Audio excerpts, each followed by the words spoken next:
Storage Area Network (SAN). Think of a storage area network, or SAN, as a highly secure, high-speed vault for your absolute most critical data. Up to this point, we have talked about networks designed to connect people to the internet or connect branch offices together. A SAN is entirely different. It is a dedicated, isolated network built for one single purpose: connecting massive arrays of hard drives directly to the enterprise servers that need them.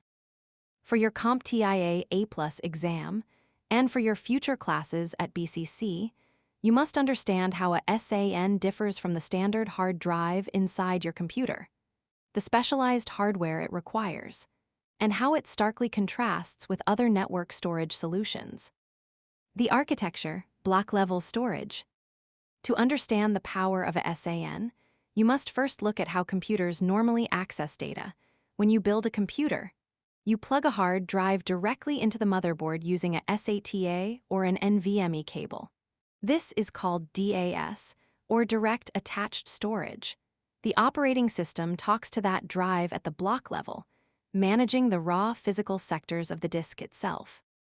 A SAN takes that exact concept and stretches it across a network.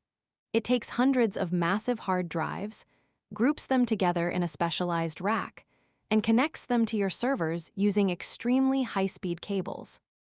Here is the most critical concept for your exam.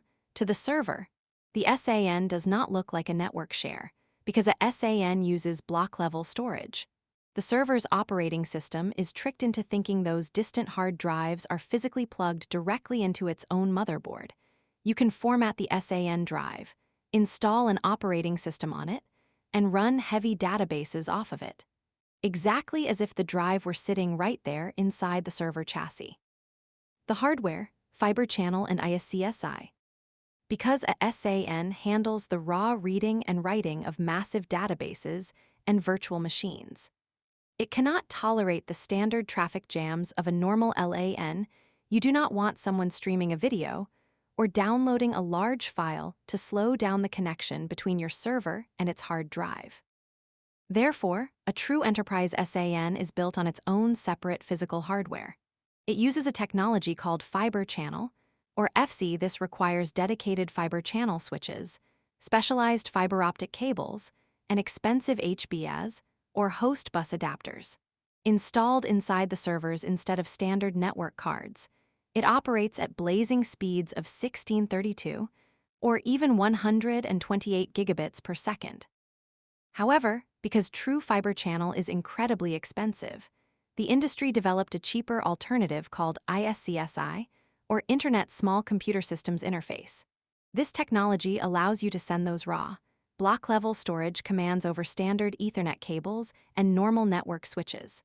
While it is cheaper to deploy, a network administrator must still carefully separate this ISCSI traffic onto its own dedicated VLAN, or virtual LAN, to ensure the heavy storage data doesn't collide with regular office traffic.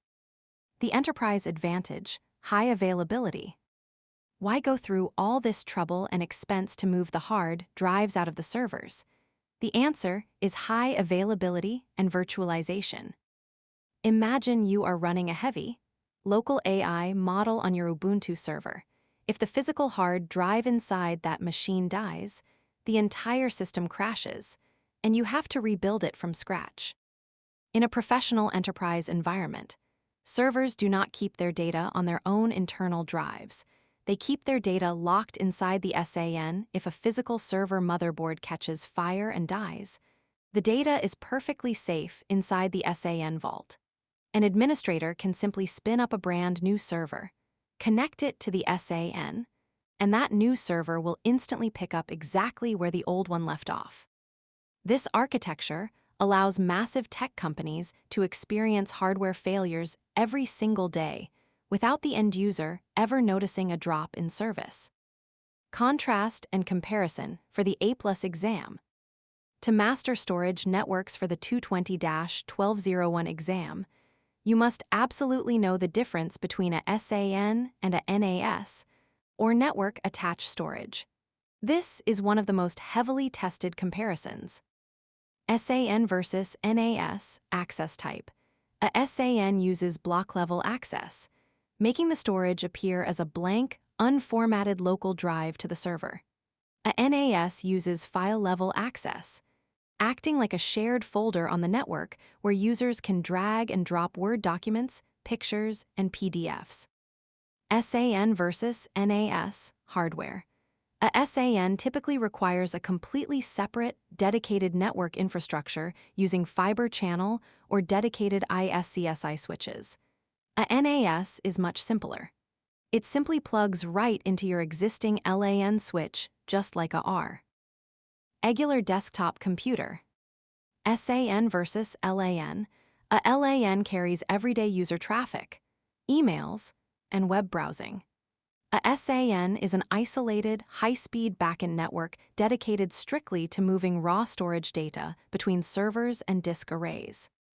By mastering the SAN, you understand the hidden, high-speed vaults that protect the data of every major corporation and cloud provider in the world.